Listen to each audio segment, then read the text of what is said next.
Quilty2. This is Deborah, Stitching Granny at 17. Today I'd like to bring a tutorial to show y'all how I do what I call a controlled free motion quilting. And how I go about that is, one of the methods that I use is freezer paper. I take motifs from books. I also will use templates for hand quilters. And you can get all kinds. Sorry, I just dropped the freezer paper. And here's another one. And then the other method that I use press and seal. Press and seal I use when I'm confident in my drawing, or I can use the templates once again. This isn't the ideal one because it's kind of hard to do free motion quilting that has a register mark so you can know where to place it again, but it is still doable. So there's all kinds of templates out there for hand quilters, so you might want to check some of those out. And I also use a chalk marker, chalk erase marker for the press and seal, so that if I don't like what I've drawn, I can wipe it off. And then with the freezer paper, I just use a water-soluble Crayola marker that children use. That way, if it happens to get off on the quilt somehow, it will wash off. And I'm not as concerned with it. So the main thing is to find a pattern that you like. And a lot of times in the motifs, they will have a continuation to show you how to do corners. And then the only marks that you actually make on your quilt would be a register mark. So to go back and put a little bit of water on it after you get finished is nothing. It'll go away. I wouldn't suggest using the friction pins because there's a possibility it can come back. And I personally wouldn't want my quilt top marked. I've done that and I've seen what it does and I didn't like the results. So I kind of changed to doing or using water-soluble markers that children use, or I use some of the more expensive utensils that they have at quilt shops to actually mark on quilts, but I've had some bad results with some of those. So be sure to test. Each time you use a new fabric, test it to make sure that you can get that mark off, because each fabric is different. They may use different chemicals in the fabric to where what you're using may not come off. So be careful. Chalk is good. Quilter's chalk, sewer's chalk. But a lot of times I've found that I've had to actually wash my quilt. And sometimes I've had to use a toothbrush, a very soft bristled toothbrush, and a little bit of soapy water and spray on it and kind of brush those marks away to clean the marks away because they wouldn't just wipe off. So there you've got to be careful. So the next step that you're gonna see is I'm gonna readjust the camera and then I'm gonna show you how to mark the freezer paper. And we're gonna take care of that method first. And if we have time, we'll get to the press and seal method. And I'll have to do a couple of small sandwiches, quilt sandwiches, which is gonna be no significance to me. It's just gonna be scraps.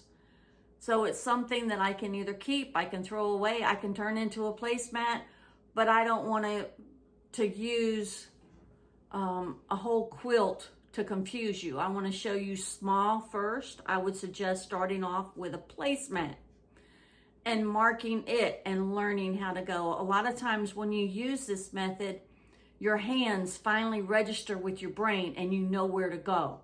the controlled method that I use when I need to is often used because where is my hands gonna go next? I think of a design, but where am I gonna go next? So I may start off with the press and seal and use a couple of sheets of that. By then the memory is from hand to brain, and then I can go ahead and free motion quilt the rest of it without having that. I'm going to go ahead and readjust the camera and show you how I mark it, and then I'll show you how I quilt it and how easy or how difficult it is for the papers to come off of your quilt. So stay tuned. Okay, I hope you can see this. This is a motif that I'm going to use, and it's of a leaf.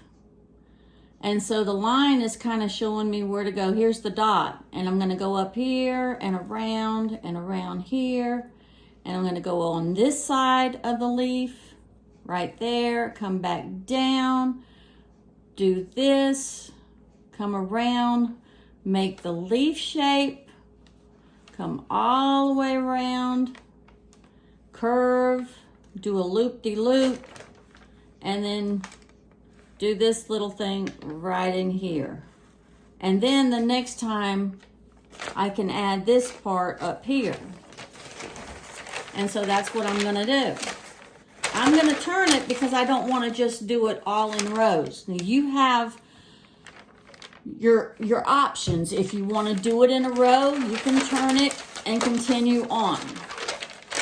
And if you want to curve it, then change it and curve it. You may have to do a little bit of maneuvering. I'm doing this on purpose.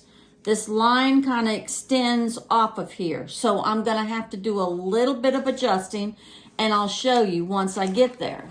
Now I can see the design clearly through the freezer paper.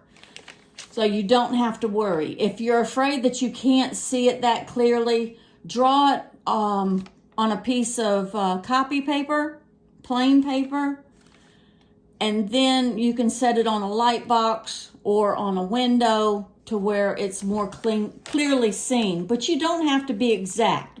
Remember, this is free motion, but it's a controlled free motion, and you may not always get on the lines when you actually start free motion. So you just take this, do the best you can, kind of draw it, and then just follow through. Your hand will kind of remember what you're doing. So when you actually get to quilting, it's going to be easy to try to remember which direction you're supposed to go. So try not to stop and do a little bit over here and do a little bit over here. Try to do it in one continuous motion so that when you actually do get to the machine, you'll be able to have muscle memory, and it'll be a lot easier. And after you do this a couple of times, believe it or not, you're going to be able to do this shape without drawing it.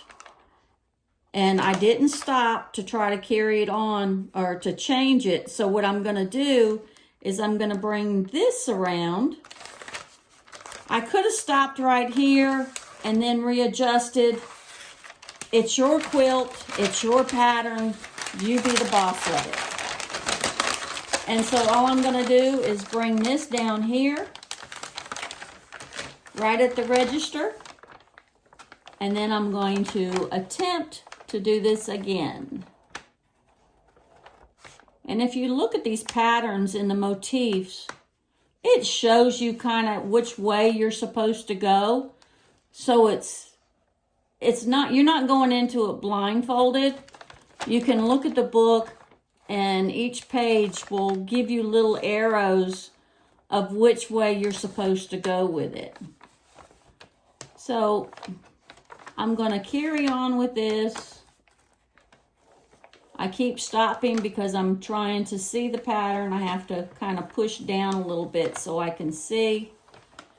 And see, I'm already picking up a little bit to where I know of which way I'm going. So I'm readjusting again. I'm going to do it this one last time, and then we're going to take it and kind of see what it looks like on the quilt.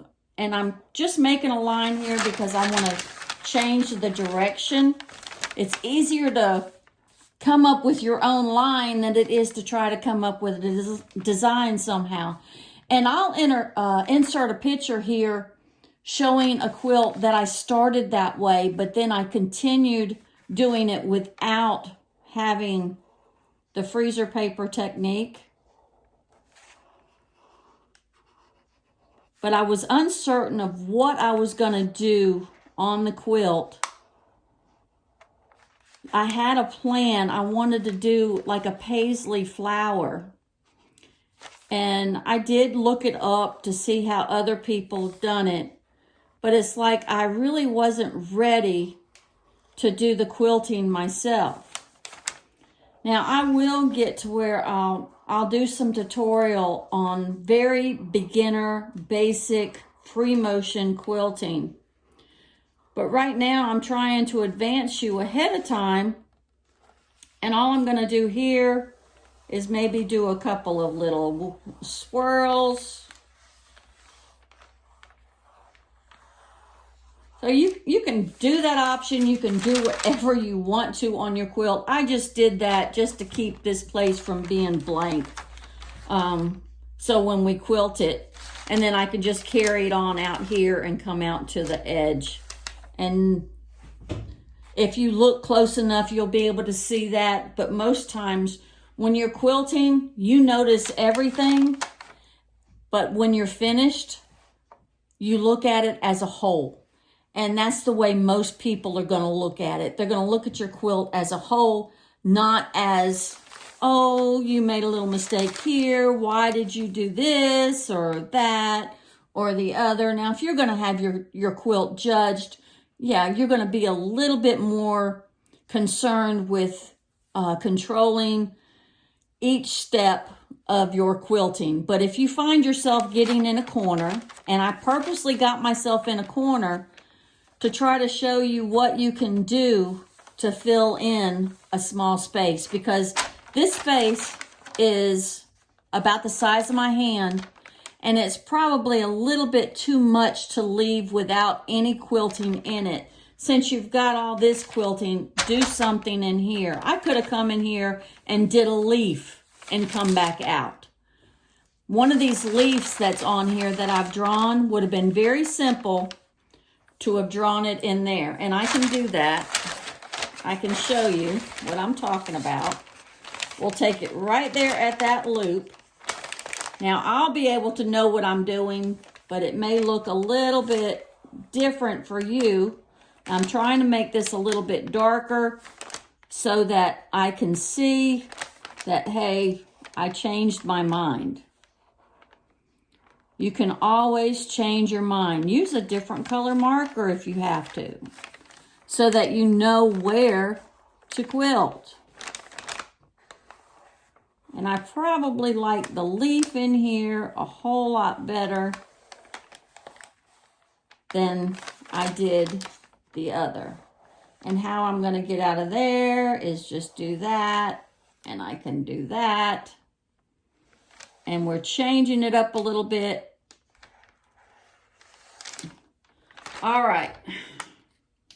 There, we got a little leaf in the middle. I hope you can see that. I hope that's not too confusing. And what we're going to do is come down here. When we're from this spot, we're going to do a loop. And then we're just going to cross over once. So this one I'm not going to do. So I'm putting an X on there.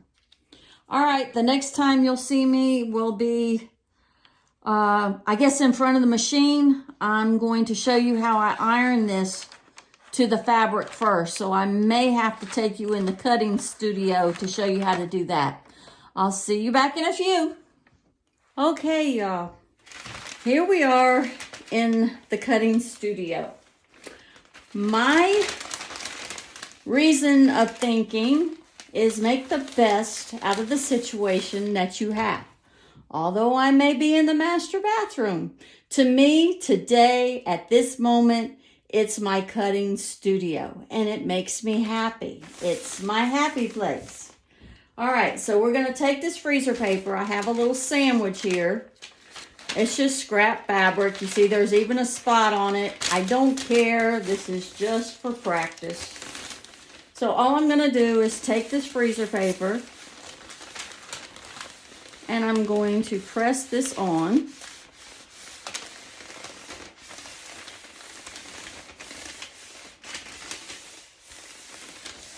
And so you can use this a few times as long as you can get the paper off without doing a bunch of tearing.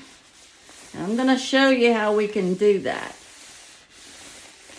All right, this is a quick little segment, but we'll move on to the next, and I'll be right back.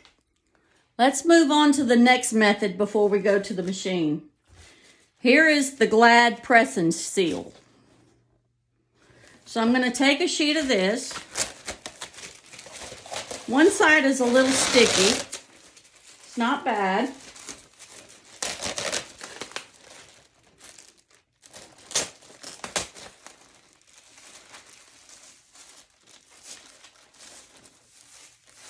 And then I'm just going to kind of smooth it on here. Let's see. Take my scissors and I'm going to cut it. It doesn't always tear off of there just perfect, so I just take my scissors and cut it. And so then I just want to smooth this down. Now with this, if I'm confident in my drawing, I will just take my marker and just draw. And if I'm not confident with my drawing, like there again, I'm using the water soluble. And it doesn't really wash off that much, but you can take a little damp piece of cloth and it will come off because like I wet my finger and see it starts to come off. So you can use these anywhere. So here, all I'm going to do is mark. Now with hand quilting, you're not going to have a continuous mark. You're just going to have little breaks here and there.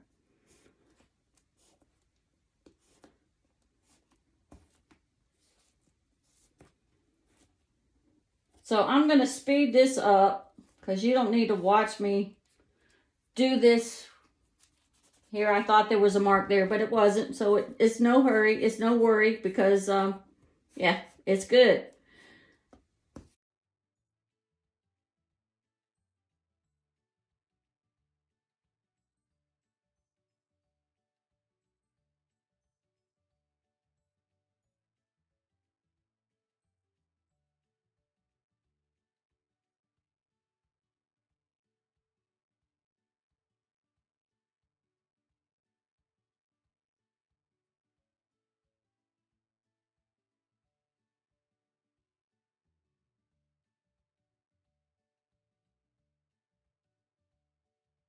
I think I pretty much got that. So the next time I'll see you is in front of the machine.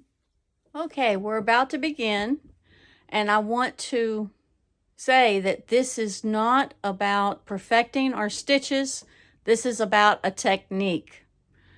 You work out the technique and then you can work out your stitches to find out what you need to do, what you need to change in order for your stitches to look much better. So we're not going to be judgmental about our stitches. We are going to look at the technique and how to achieve that technique. I have not practiced before showing this video. I usually like to practice about 10 minutes quilting before I even touch a quilt. So that way I can work out any kinks that I may be doing wrong, because most of the time when we have problems with our stitches, it's not really the machine, it's ourselves. And we always try to rethread our machine, change your needle, change the bobbin, do whatever you have to do. Clean the machine, clean out the tension dial, and see if that's what's causing it before you ever adjust your tensions I've got my machine set on free motion with my feed dogs down, and I've got my stitch length set to 0. So I'm going to try to position the camera so that you can see what I'm doing. Stay tuned. Okay, I'm putting on my quilter's gloves. And these are the gloves that I use. They're Wonder Grip. I love them because they don't slip on my hands. My hands don't sweat. And I could really grip the quilt. So, what we're gonna do, we're gonna put our needle down. I put the needle back up so I can pull my thread to the top. That just prevents knots. Put my needle back down. Now I'm gonna try not to do any talking while the machine's going, because I'm not sure that you can hear me. I may say something here or there, but just bear with me. I'm here, I'm quilting. So here we go. I think you can hear it piercing the paper.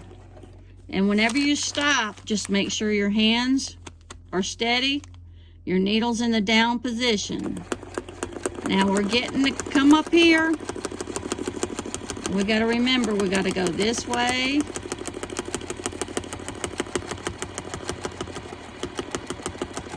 And whenever you get to a point, you want to take a couple of stitches before you carry on. Otherwise, that is an opportunity for a skip stitch. It's also an opportunity for a curved looking stitch.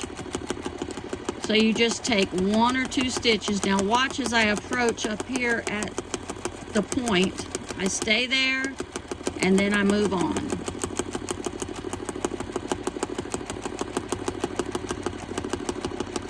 I've got my machine going fairly slow. Here I just sped it up.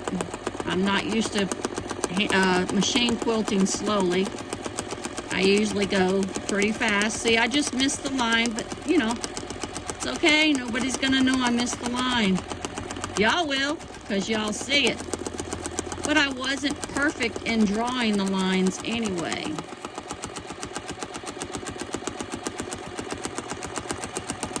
So I'm gonna finish this leaf.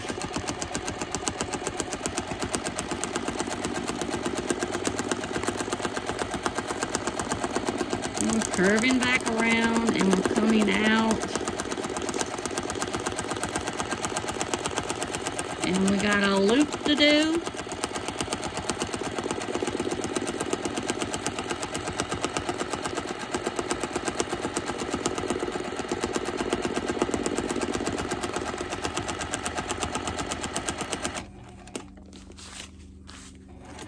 Kind of reposition.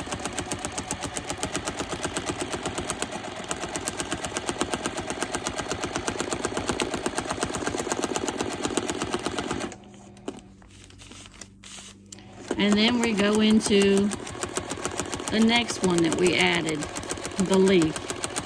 So see, it's not really hard at all to follow a pattern. Your hand really does remember what you do. Or your brain remembers what your hand did. Let's put it that way. I don't think our hands have a mind. At least I hope not. Let's see, it's fun. And let's see. I've gone a different way with my leaf, but that's okay. At least I have the lines. You see, I changed the direction of the leaf that I did previously. But you know what? That's okay, because I have lines here that I can follow, so I'm not going to get lost. That's the whole point of having a controlled free motion quilting. Nobody's going to know that you marked on paper to do your quilting. And you're going to get the same look that you would if you took it to a high-dollar machine quilter that has a program that they can stand and watch and quilt your quilt. I wanted to break back in here just to clarify something. I'm not knocking the quilters that have these big machines, these fancy machines, and they make a living out of doing this. All I'm trying to do is show those who are like me that cannot afford a quilter. If I was to buy the fabric, buy the pattern, put the quilt together, buy the batting, buy the backing, take it to a long armor, and then have to pay $300 or more to have the quilt quilted, to be honest, I may get one quilt every couple of years, maybe longer than that. So the only way that I can afford to quilt is to learn ways to do it myself. And a lot of the times the fabric that I have, it's been given to me, and I'm very thankful and I'm very blessed. I do have some fabric that I have purchased, and then I don't want to use it because when I use it, it's gone. So I love to have fat quarter pack. So if I get a fat quarter pack, I'll hold on to it for a while and just look at it before I get into it, because I'd rather use up my scraps and the fabrics that other people have given me and make them work. So don't look at it that you can't afford to quilt, because if you learn some of these techniques that I'm trying to teach, you can find the fabric. God blesses all of us. He brings us what we need in the time that we need it. It's His timing, and He's always on time. It may not be exactly when we want it, but He'll always bring it to us. So I've had people show up at the door. My very first quilt I ever made, somebody showed up at my door and said, "Here, I have this fabric I want you to have." And I said, "Well, I'm about to have a little girl. I think I'll make her." Well, I didn't know I was going to have a little girl. I knew I was having a baby. Back then, we didn't know ahead of time, but I had a feeling. So I thought I would just go ahead and make the quilt. And I'll insert that picture right here so you can see what my first quilt was. It was 9-inch squares. I even used corduroy for the binding. Y'all, that binding outlasted the quilt. And this was 40 years ago. My daughter had it in a bag and she had it packed away, and then sometime in moving it got lost, so she doesn't have it anymore, but I'm thankful that I have the picture. So I just broke in here just to tell you that I'm not knocking those long arm quilters. They do awesome jobs. They save a lot of people that are afraid to start quilting themselves. They feel like they can't do it. If you want to, check out my other video. I have 2 videos where I'm doing quilt as you go by row. So this technique, you can't even tell that it was pieced together or quilted together by a row. If you use the same fabric on the backing, no one will ever know, because it's all done by machine. There's no sashing strips that you have to sew down. So go check that out. It's Quilty Tube number 1 and number 2. And I'm going to get back to that quilt because I did mention that I was going to add borders to show you how to add borders. A last minute thought, I think the quilt needs a little bit more, so I'm going to show you how to add some borders so that you too, once you quilt it and you decide, hey, this just doesn't look right, I don't want to end it the way it is. So we're going to get back to that. It'll probably be about another week, maybe 2 weeks, but we will get back to it, so stay tuned. All right, now back to the controlled free motion quilting. I think it's much more fun to go ahead and draw it and then quilt it myself, because I can say, hey, I did this. Somebody else didn't do this, because really all we're doing other than this is piecing the quilt, and then we have somebody actually quilt it. Now, when you do it this way, you are the quilter. Not only the piecer, but the quilter. All this is really easy. It just takes a little bit of time, a little bit of effort, maybe someone to show you an easier way.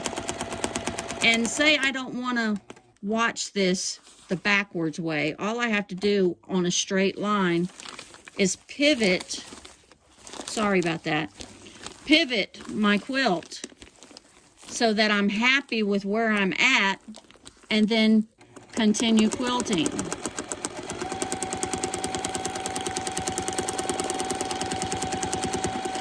Oh, see, now I know what I did the last leaf when I went in the wrong direction, because I went on the different side of the little vein of the leaf. So now I'm going in the same direction that I did the first time.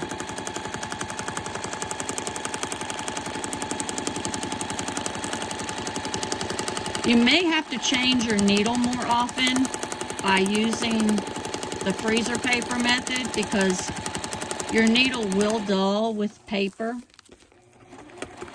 So just keep that in mind. You may not want to do a whole quilt with the same needle. You may want to go ahead and change it midway. And see, I didn't even come this way, but I'm going to fix it. I'm trying to come up with some ways that I can show you to where, okay, what if I missed it? How am I going to get it? Nobody's going to know but you. So what we're going to do is we're going to come around here and then go up.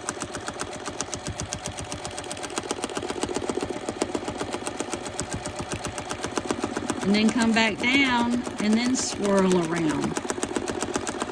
Who is going to pick up the quilt, follow every line and say, oh, look, you missed it right here. Shame on you. Yeah, right. You think you can do better? You just go right ahead. I'll give you my next quilt. Let's see how good you can do. So that's the way I try to look at it. If somebody wants to be that critical, let them be critical. Just say, hey, all right, you can quilt my next quilt. Show me how good you are. People will usually hush their mouths that way. You got to turn any situation into something that you can laugh at. Because if you don't, all these things in this world, it will absolutely draw you batty. So just take, if something is irritating you, turn it into something funny. I don't think anybody's going to expect you to come back and say, hey, you can quilt my next quilt. You think you're, so good at it. Show me what I'm doing wrong and quilt it for me. So, and see, I'm doing it again where I didn't go back over here. I could have gone over here and went back up, but I'm going to go ahead and do another one. Just in case some of those critical people look at it. Wow, I planned that. So you don't have to be afraid. You just have to go for it.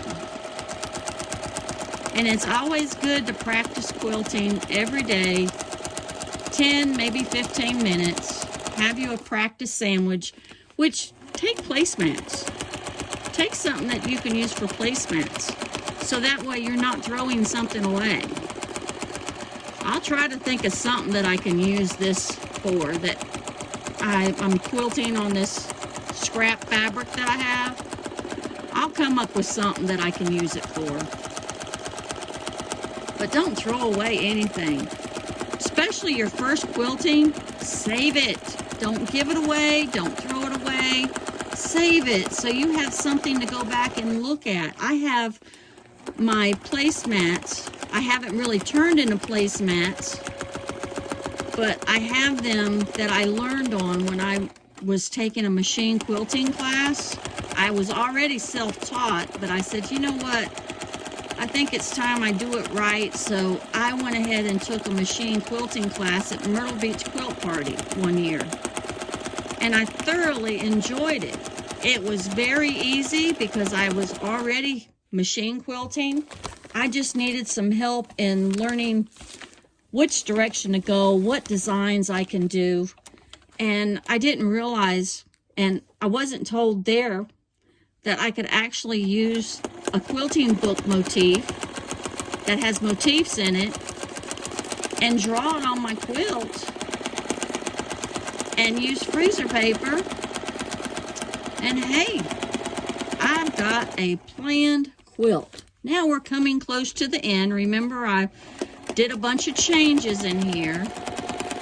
And if I don't get it exactly right, who cares? As long as it looks good, I'm happy. And this time, I'm gonna go this way first. Then we're gonna pull this paper off and see what it looks like.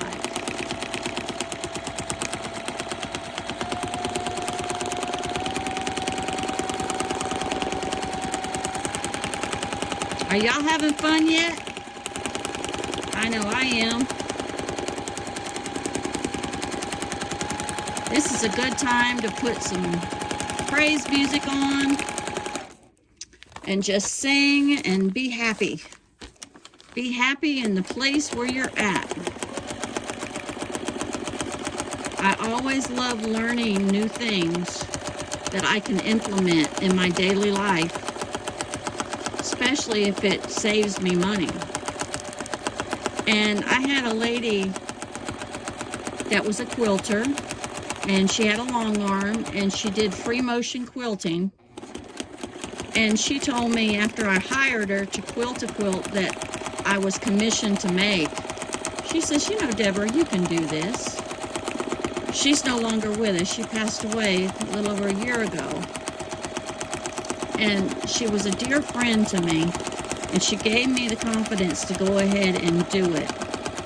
And so then I started practicing, and I was able to do it.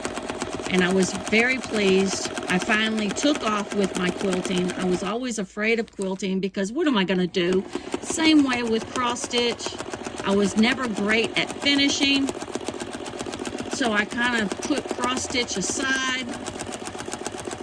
And I'm just going to play with this a little bit. I'm going to go ahead and do another loop-de-loop. I'm having fun. But then I'm going to come off at the end. And there we have, oh, I'm sorry. I'm doing it again. Okay, maybe I won't do it again, hopefully. All right, before I tear that off, remember this other one that we did? All right, this one's different. I didn't have a hand quilter's template that had the registration dots. So this is one that you can use if you have a sampler quilt. And every other block may be plain. So you may want to stitch in the ditch on the blocks that you have pieced, but the blocks that you have plain, then you can go ahead and use one of these templates. So I'm going to start here in the middle. I very seldom ever start in the middle. I've read and I've heard people say start in the middle when you quilt. No, I start on the end. I'm different. It's my quilt. I'm the boss. I can do it. Now this is going to be a little bit different. I may have to go over some of the edges that I've already sewn. So just watch. Oh, here we go around the circle. And then what I'm going to do once I get here, raise this up and clip my threads. Hopefully not my needle thread. Okay. Put this back down, and then I'm going to go around the petals.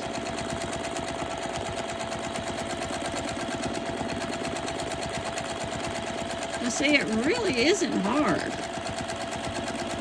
You just got to have patience, go slow, concentrate, have fun. And if you miss something, hey, it's not gonna matter. Now I'm gonna show you what I'm gonna do here. Because, oh man, this doesn't come all the way to the edge. But you know what I think I'm gonna do? I'm gonna do an echo stitch around here. I'm changing up this template just a little bit. So I'm doing an echo stitch.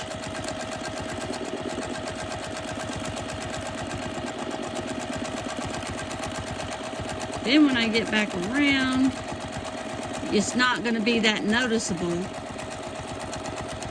where I go on the line. I'm stitching back over my stitch, and then I'm going to go around the circle. And I think before I go all the way around, I'm going to do each flower. And I didn't register or mark that one, but that's okay. We'll get it.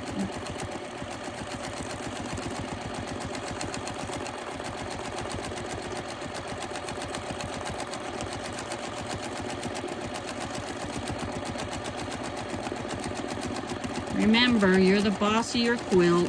However you go, it doesn't matter. It may not look like the rest. It's the way I marked it. The rest of them are marked right. So you'll see the next one. I am not going to be concerned. I can take it out if I want to, and if I don't want to, I don't have to. So I think I'll go this way. There we go.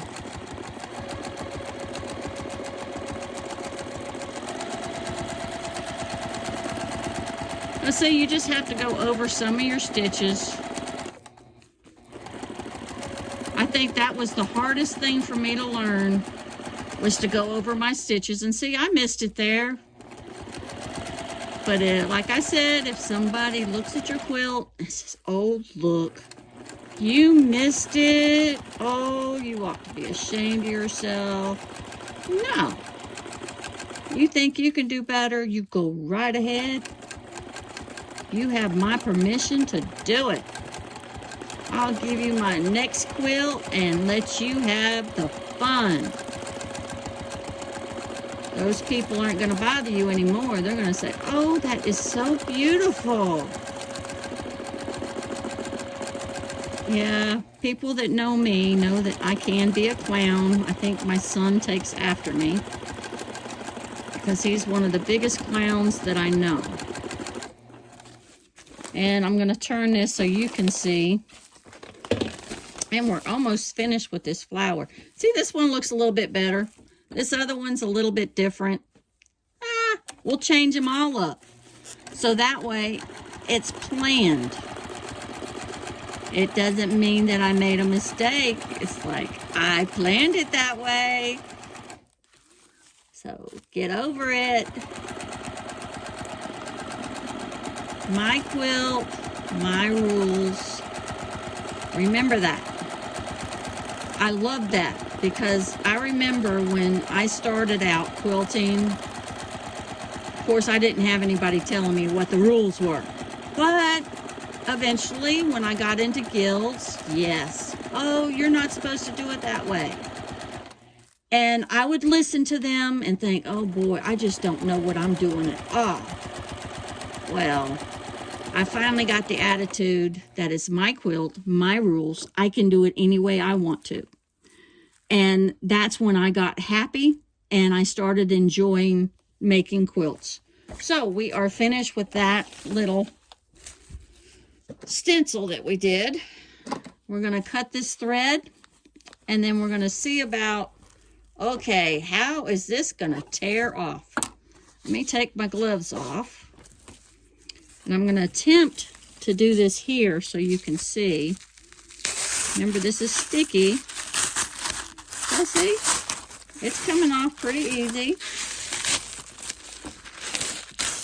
You don't have to be that delicate with it unless you have big, humongous stitches. Oh, you may have to take some tweezers or something to kind of break this up a little bit, but I was able to get it with my fingers, my nail. So you just keep pulling this and pulling it. And it's sticking to my thumb. So just pull this all up.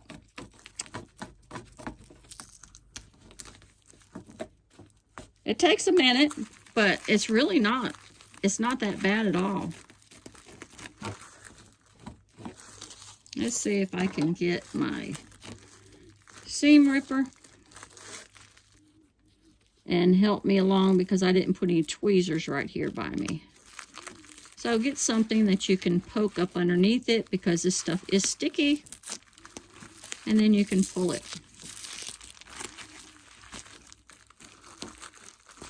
Even if a little bit's on there, once you go around and wash your quilt, it's gonna come off. I've thought about using water-soluble stabilizer. The only problem with that is the marking tool usually has a little bit of water in it. So it could cause it to dissolve a little bit. But it also doesn't stick to your quilt. So if you put spray basting on your top, it's going to cause it to dissolve some. And, all right, you get the idea of that. See, it looks pretty good.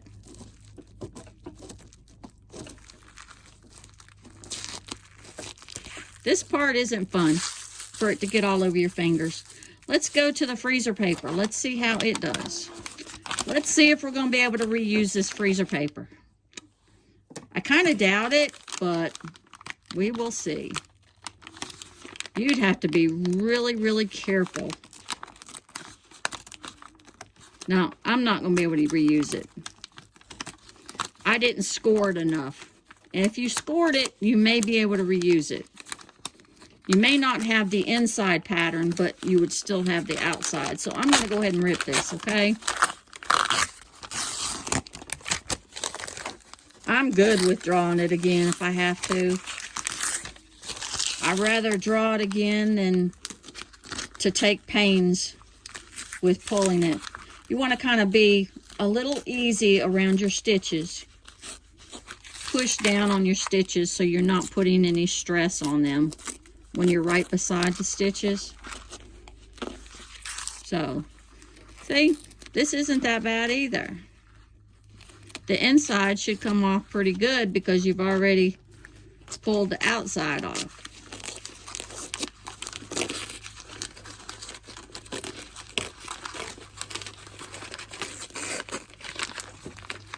I've taught some quilting to my grandchildren. My grandson, his name is Caleb. He's 13 now. He started quilting little mug rugs, piecing them and quilting them. And he took off to where he was able to do it by himself at 8 years old. He doesn't want to do it so much now. But boys, you can get them when they're younger. They're interested. By the time they get to playing ball, hanging out with their friends, it's like, no, I don't want to do that. I'd much rather play ball or play with my friends. And sometimes, like my granddaughter, she's been learning how to use a walking foot on quilting, and she pieces, and she loves to applique. So she's more prone to do it. She doesn't want to do it all the time. I wait until she asks. She has her own machine now. I had a dear friend, Vicky. She is blind. She wasn't always blind. She became blind in her adulthood. She used to be a teacher. So when we were doing Quilts of Valor, Vicky, she's a good friend of mine, and I said, you know, you can do this. I don't know about that, she'd say. I said, well, give me a chance to see if I can teach you. So I set the machine up, and I would literally close my eyes and sew. That was the only way that I could teach her. And I could not open my eyes to see what I was doing because I wasn't going to learn that way. I had to learn to trust that I wasn't going to put my finger under the needle, and I think that was her main concern. Since she has sewed her finger once, So the fear is gone. She just recently done that. And this has been about 4 years she's been quilting now. And she puts quilts out all the time. So she does simplified methods, but then I've seen her even do a carpenter star. So if a blind lady can do it, anybody can do it. So you see, this is going to take a little bit of time to pull all this off. So I don't think you want to sit here and watch me pull every bit of this off, because it's going to take a little bit of time. I'm pulling it off of this one so you can see it, but I think you get the idea. There's a little bit of paper here and there. There, I got it. All I did was rub my nail over it a little bit, and it came right up. So there's that part of it, and here's what the back looks like.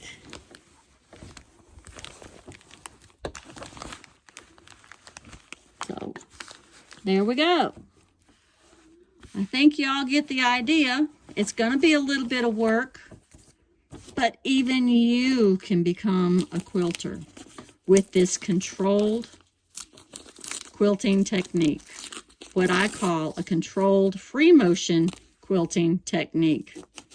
So once you learn how to use a quilting foot and have your feed dogs down, put your thread or stitch length to 0, you too can become a quilter.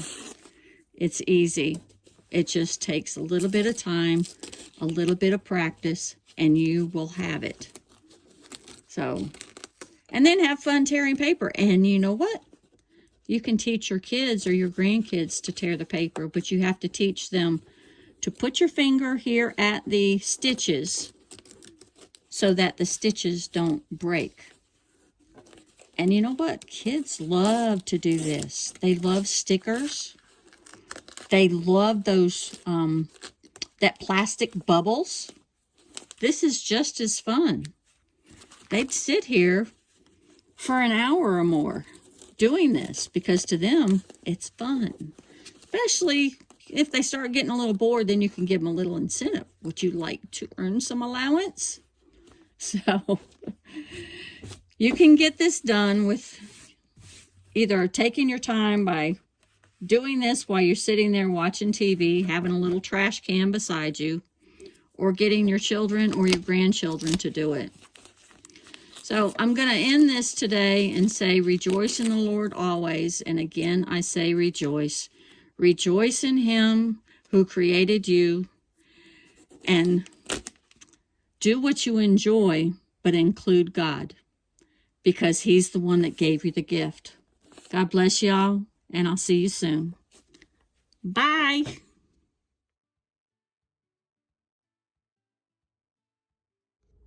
While I was tearing out the freezer paper, a thought came to me.